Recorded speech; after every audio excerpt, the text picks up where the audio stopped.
Ladies, and this goes for men too. You don't need a partner who has excuse-itis. That's what my dad used to call it, excuse-itis. They always had a reason why something wouldn't work.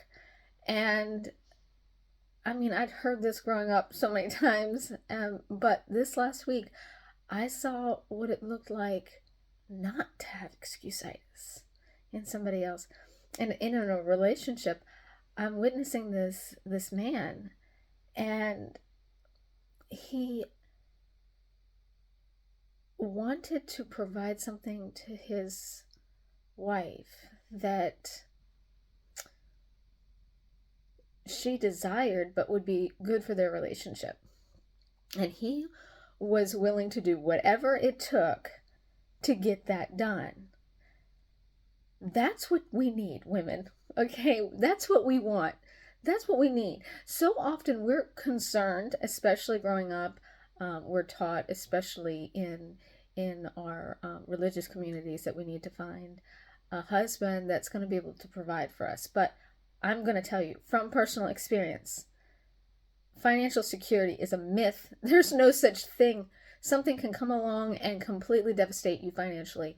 That's not what you need. You need a man who does not have excuse-itis. And men, you need a woman who doesn't have excuse-itis. You know what I'm talking about, right?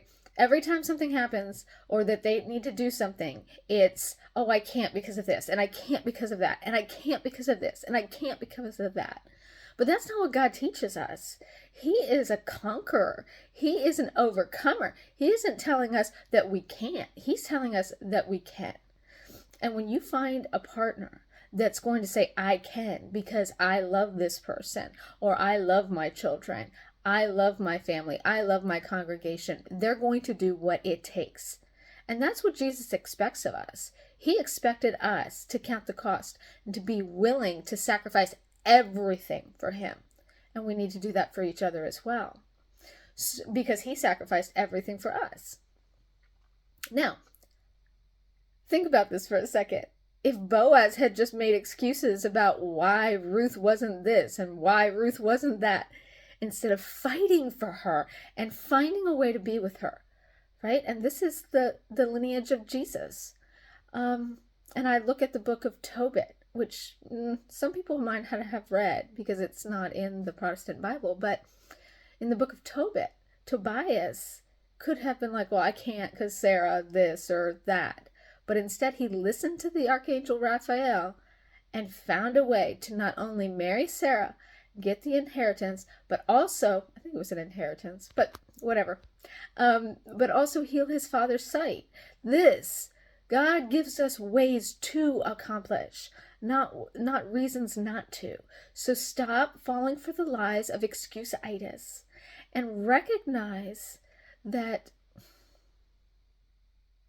you know, let me back up for a second because I do want to share this part. I commented to this man this week of how he treated this woman and how wonderful that was. And he pointed out that God,